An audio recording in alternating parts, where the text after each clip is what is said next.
प्रिय विद्यार्थियों, पिछली कक्षा में हमने धर्म के विविध स्वरूप का अध्ययन किया, धर्म की विविध परिभाषाओं का अध्ययन किया था और धर्म की उत्पत्ति के सिद्धांत के बारे में भी हमने अध्ययन किया था। आज हम धार्मिक चेतना और धर्मशास्त्र के साथ साथ धार्मिक सहिष्णुता के बारे में अध्ययन करेंगे। प्रश्न उठता है कि धार्मिक चेतना से क्या तात्पर्य है। चेतना, कॉन्शसनेस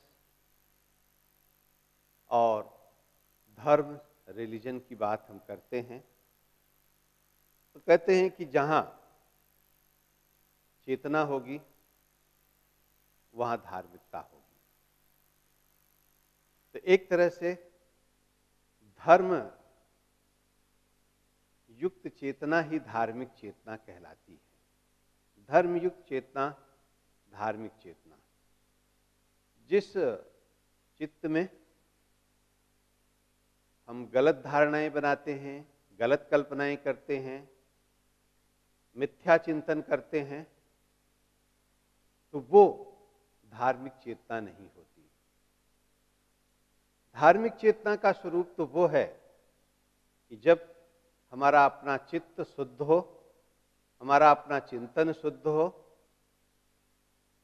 हम जो कुछ भी सोचें, अच्छा चिंतन करें, अच्छा निर्णय लें, अच्छा संकल्प करें, अच्छा ज्ञान करें, अच्छी भावना रखें, तो बोलता है धार्मिक चेतना वही होती है।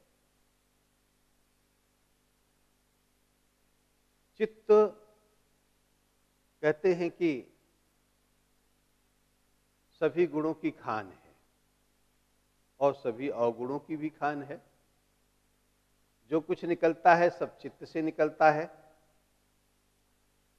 और इसीलिए गौतम बुद्ध ने कहा चित्तम वर्तते चित्तम, अर्थात चेतना में चेतना ही है, चेतना में विज्ञान है और जो विज्ञान है वो धर्म स्वरूप है। तो इसलिए हमारा चित्त ऐसा होना चाहिए कि जिससे जो भी ज्ञान की धारा निर्गत हो वो शुद्ध हो, वो सात्विक हो, वो पवित्र हो। किसी अशुद्ध, असात्विक और अपवित्र चेतना को धार्मिक चेतना नहीं कह सकते। तो इसलिए हमें धार्मिक चेतना के लिए अपने गुणों का विकास करना होगा। गुणों के विकास से हम अपनी धार्मिक चेतना को पुष्ट कर सकते हैं, प्रकृष्ट कर सकते हैं। धार्मिक चेतना में कई तरह के तत्व होते हैं। ज्ञान का तत्व भी है, संकल्प का तत्व भी है, भावना का भी तत्व है। तो धार्मिक चेतना में ज्ञान का तत्व, जैसे गीता ये कहती है कि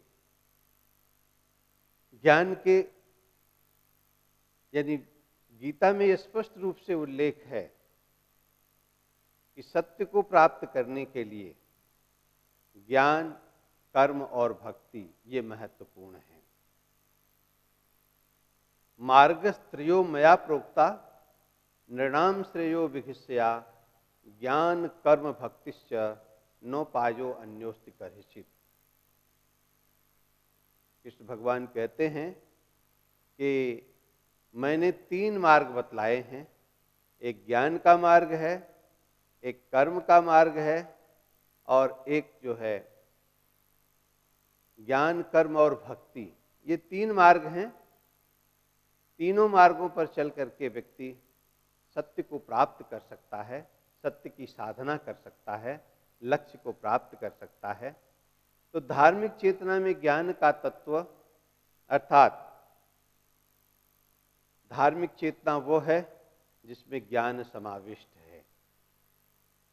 ज्ञान आत्मा का धर्म है और आत्मा और ज्ञान दोनों अलग अलग नहीं हैं, दोनों एक हैं, तो एक तरह से कह सकते हैं कि धार्मिक चेतना और ज्ञान में भी अनुस्यूत संबंध है कि अगर हमारी चेतना धार्मिक है तो उसमें ज्ञान ही होगा, उसमें किसी प्रकार का अज्ञान नहीं होगा।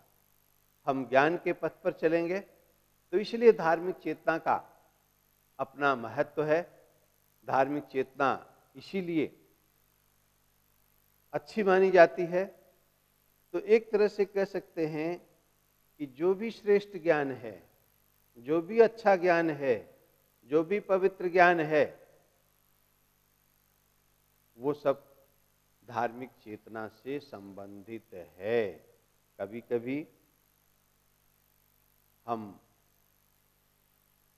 ज्ञान से दूर होकर के भी ज्ञान का दावा करते हैं, कभी कभी अज्ञान में होकर के भी ज्ञान का दावा करते हैं, कभी कभी हम ज्ञान से पृथक होकर के भी ज्ञानी होने का दावा करते हैं। तो ये एक तरह से धार्मिक चेतना से ज्ञान की दूरी कही जाएगी, धार्मिक चेतना से ज्ञान का पार्थक्य कहा जाएगा, जबकि धार्मिक चेतना से ज्ञान का अटूट संबंध होना चाहिए, अनुस्यूत संबंध होना चाहिए। वो ज्ञान ज्ञान ही क्या, जो धार्मिक चेतना से परे हो। तो इसलिए धार्मिक चेतना युक्त ज्ञान महत्वपूर्ण है। दूसरी बात, धार्मिक चेतना में संकल्प का तत्व। इमैनुअल कांट कहता है कि a good will is a will which wills nothing. सदिच्छा एक ऐसी इच्छा है जो किसी की इच्छा नहीं करती।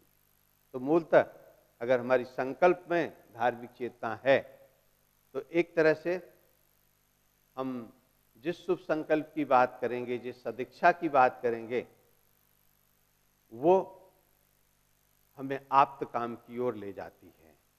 तो धार्मिक चेतना में संकल्प इतना महत्वपूर्ण होता है कि हम आप्त काम की ओर जाते हैं, अर्थात जहाँ सारे कामनाएं पूर्ण हो जाती हैं, सारे मनोरथ पूर्ण हो जाते हैं। न मे पार्थास्ति कर्तव्यम त्रिश्लोकेषु किंचन नानवाप्तम आप्तव्यम वर्त एव च कर्मणि।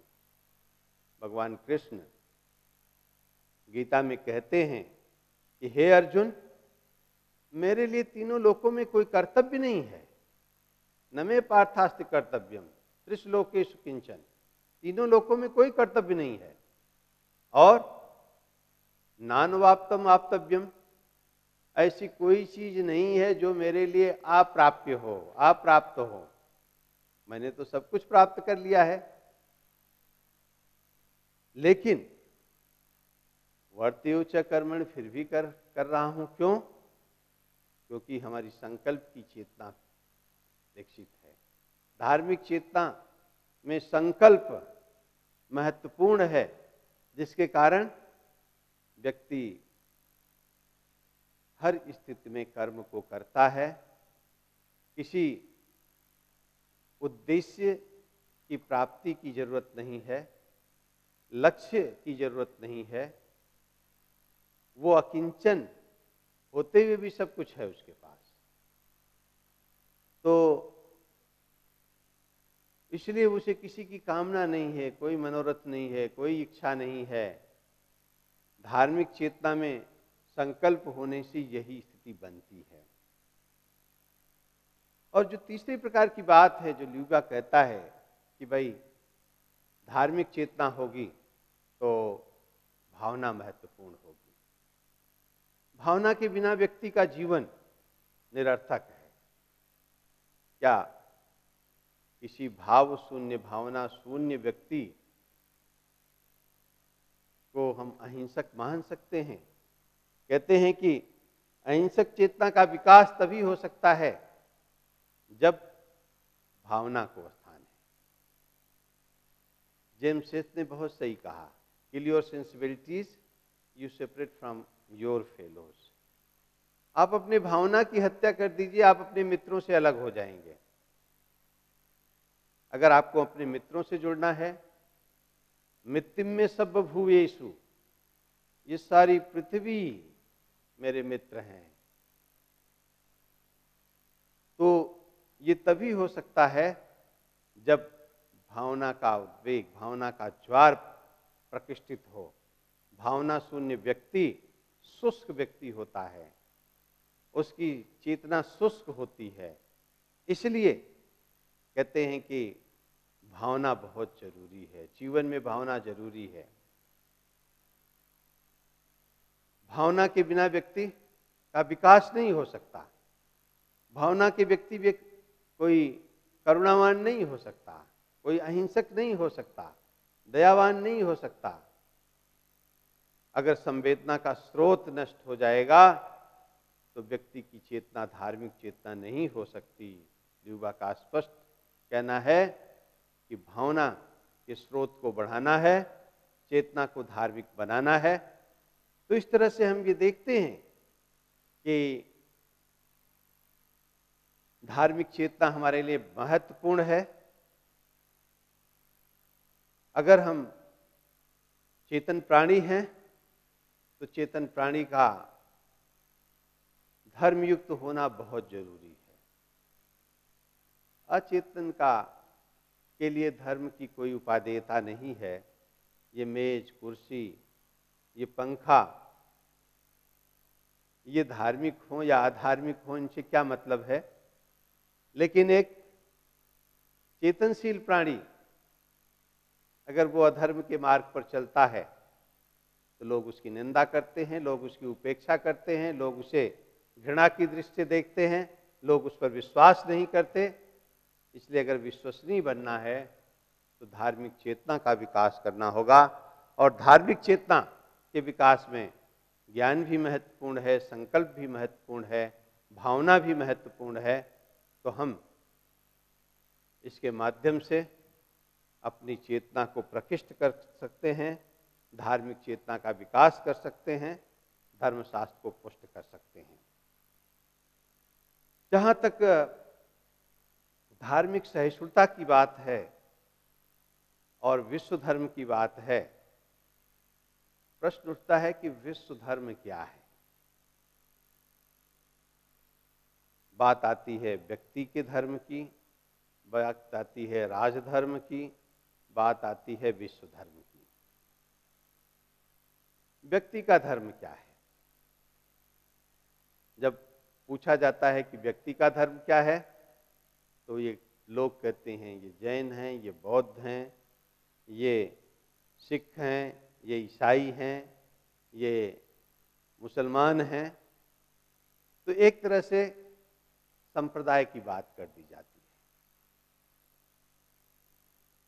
जबकि धर्म जो है आंतरिक है, धर्म का संबंध अंतः से है। तो इसलिए व्यक्ति के अंतः से जो संबंधित धर्म है उसको वैयक्तिक धर्म कहते हैं।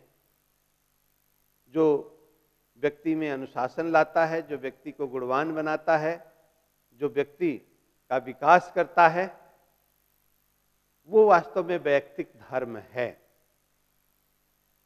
राजधर्म जो किसी राज्य का धर्म होता है, कभी सम्राट अशोक ने, सम्राट कनिष्क ने बौद्ध धर्म को राजधर्म बनाया, तो वो एक तरह से राजधर्म हो गया।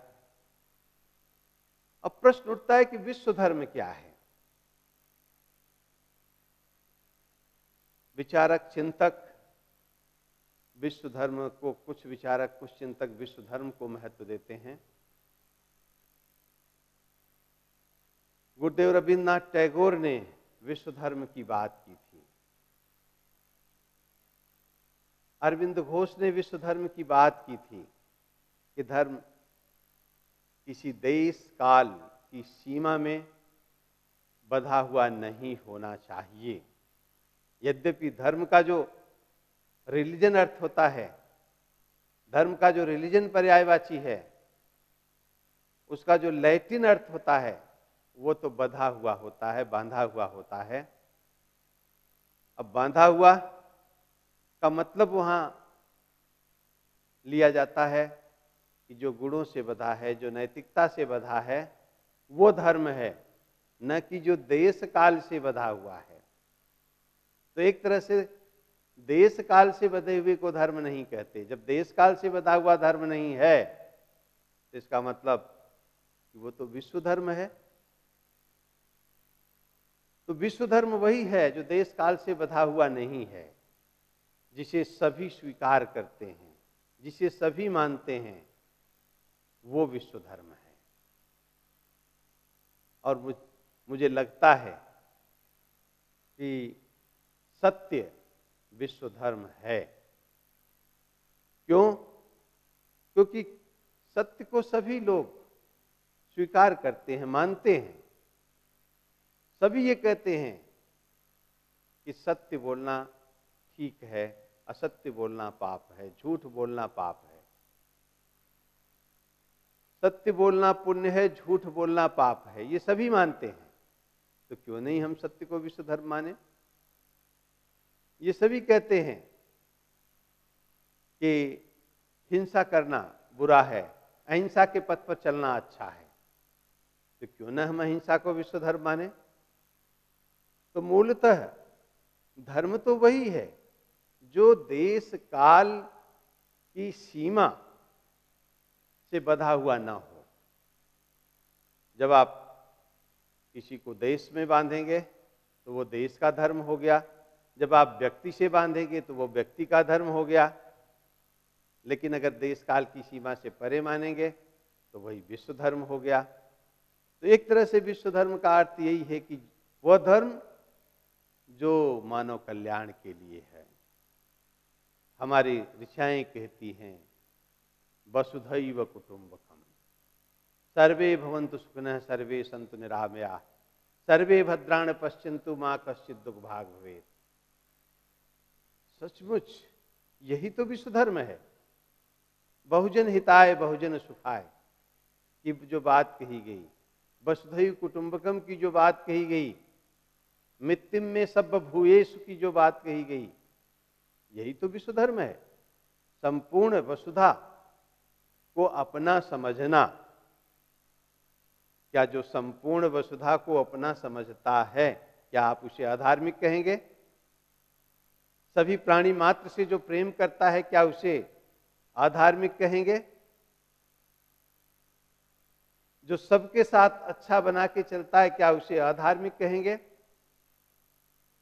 जो किसी से भी घृणा नहीं करता, किसी से भी द्वेष नहीं रखता, शत्रुओं से भी प्रेम करता है, जो सबसे प्रेम करता है, जो प्रेम की भाषा को समझता है, क्या उसे आप अधार्मिक कहेंगे? इसलिए विश्व धर्म किसी भी सीमा से बंधा हुआ नहीं है। तो मूलतः विश्व धर्म को हम देश काल परिस्थिति परिवेश में जकड़ा हुआ नहीं मान सकते। अब प्रश्न उठता है कि इतना व्यापक धर्म क्या संभव है? उसकी स्थापना संभव है? विश्व धर्म की स्थापना संभव है? मैं कहना चाहूंगा कि कभी नेपोलियन ने कहा था कि मेरी डिक्शनरी में असंभव नहीं है। तो वैसे ही इस दुनिया में असंभव कुछ भी नहीं है। कभी लोग कहते थे कि चंद्रमा पे पग रखना असंभव है, लेकिन क्या वो असंभव रह गया? वो भी संभव हो गया। तो कुछ भी दुनिया में असंभव नहीं, इसलिए विश्व धर्म की स्थापना भी संभव है। कठिन अवश्य है, आसान नहीं है, लेकिन असंभव भी नहीं है। कहते हैं हर बड़ा काम कठिन होता है, हर अच्छा काम कठिन होता है, हर अच्छे काम की शुरुआत कठिन होती है। लेकिन हम अकेले चले थे मंजिल की ओर, लोग आते गए, कारवां बनता गया। तो अगर हम किसी दिशा में आगे बढ़ते हैं, विश्व धर्म की दिशा में आगे बढ़ते हैं, तो निश्चित रूप से उस दिशा में कारवां आगे बढ़ेगा, लोग जुड़ेंगे, कारवां बनेगा, धर्म ध्वजा विश्व तक फहरेगी। तो ये विश्व धर्म की स्थापना की संभावनाएं तो हैं, हम उसे नकार नहीं सकते। जहां तक धार्मिक सहिष्णुता की बात है, ये बहुत अच्छी बात है। धर्म सहिष्णु होना बहुत अच्छी बात है। और धर्म सहिष्णु वही हो सकता है जो दूसरे धर्म को सम्मान देता है, दूसरी परंपरा को सम्मान देता है। ये मान के चलिए कि जैसे कहते हैं कि अगर आपको सम्मान पाना है तो आप दूसरों का सम्मान करना सीखिए। अगर आप दूसरों का सम्मान करना नहीं सीखते हैं तो आप कभी भी सम्मान नहीं प्राप्त कर सकते। तो वैसे ही हमें कोशिश करनी होगी कि हम अपने शत्रुओं के दिलों को जीतें, अपने विरोधियों के दिलों को जीतें, और ये धार्मिक सहिष्णुता से संभव हो सकता है। ये धार्मिक सहिष्णुता से संभव हो सकता है। धार्मिक सहिष्णुता से तात्पर्य यही है कि अपने धर्म में विश्वास करते हुए हमें दूसरों के धर्म की स्वीकृति देनी होगी। ऐसा नहीं हो सकता कि दूसरे के धर्मों को नकार करके आप धार्मिक सहिष्णु बन सकें। तो धार्मिक सहिष्णु अपने आत्मा का इतना विकास कर लेना कि हमें दूसरे के आत्मा को महत्व देने का अवसर भी मिले। अगर आप संकीर्णता में रहेंगे, आत्म संकीर्णता में रहेंगे, तो दूसरों को कभी आप महत्व नहीं दे पाएंगे। इसलिए धार्मिक सहिष्णुता बहुत जरूरी है। अपने धर्म के सम्मान के साथ साथ दूसरे धर्म का सम्मान करना हमें सीखना होगा। हम कट्टर बन करके, हम रूढ़िवादी बन करके, हम अंधविश्वासी बन करके धार्मिक सहिष्णु नहीं बन सकते हैं। इसलिए हमें हर धर्मों को आदर और सम्मान देना होगा। प्रश्न उठता है कि धार्मिक सहिष्णुता की प्राप्ति के उपाय क्या है? कौन धार्मिक सहिष्णु होगा? मुझे लगता है कि धार्मिक सहिष्णु वही होगा जैन धर्म की दृष्टि से देखें तो हम कह सकते हैं कि जिसमें आत्मोपम्य का भाव होगा। आत्मोपम्य का भाव होगा वो धार्मिक सहिष्णु होगा जैन चिंतन की दृष्टि से। यानी हमारी आत्मा दूसरे की आत्मा समान है। हमारी आत्मा दूसरे की आत्मा समान है तो हम दूसरों के दिल को कैसे दुखाएंगे? हमारी आत्मा दूसरे की आत्मा अलग नहीं है तो हम दूसरों के दिल को कैसे दुखाएंगे? तो ये आत्मोपम्य भाव, आत्मनः प्रतिकूलानि परेषां न समाचरेत, जिन्हें हम अपने अनुकूल समझते हैं उन्हें दूसरों के लिए न करें। मुझे लगता है कि धार्मिक सहिष्णुता के लिए ये बहुत जरूरी है कि व्यक्ति सहिष्णु तभी होगा जब वो दूसरों का हित, दूसरों का कल्याण करना सीखेगा। जिसमें अहिंसक चेतना होगी वो धार्मिक सहिष्णुता को जीवंत करा सकता है। जिसमें मैत्री भाव होगा वो धार्मिक सहिष्णुता को जीवंत बना सकता है। जिसमें प्रेम का भाव होगा वो धार्मिक सहिष्णुता को जीवंत बना सकता है। जिसमें संवेदना विकसित होगी, जिसकी संवेदना विकसित होगी, जिसमें संवेदना का स्रोत आप्लावित होगा, वो धार्मिक सहिष्णुता को विकसित कर सकता है। और अगर ये प्रेम, ये मैत्री, ये अहिंसा, ये क्षमा और एक तरह से कहें कि ये संवेदना का स्रोत ये सब है तो धार्मिक कट्टरता का निराकरण होगा, धार्मिक कट्टरता दूर होगी और धर्म के नाम पर जो पाखंड करते हैं, धर्म के नाम पर जो हिंसा करते हैं, मुझे लगता है कि उस सब का निराकरण होगा यदि हमने मैत्री भाव को महत्व दिया, यदि हमने अहिंसा भाव को महत्व दिया, यदि हमने भावना संवेदना को महत्व दिया, करुणा को महत्व दिया, उपकार को महत्व दिया, यदि हमने मैत्री को महत्व दिया, क्षमा को महत्व दिया, तो मुझे लगता है कि धार्मिक कट्टरता का निराकरण होगा, धार्मिक सहिष्णुता की धारा जो है प्रवाहित होगी और उस धार्मिक सहिष्णुता की धारा के प्रवाह में सभी आनंदित होंगे, सभी सुखी होंगे। तो धार्मिक सहिष्णुता की धारा को प्रवाहित करें, आगे बढ़ाएं। इसी शुभ भावना के साथ विश्व धर्म एवं धार्मिक सहिष्णुता संपन्न। थैंक्स।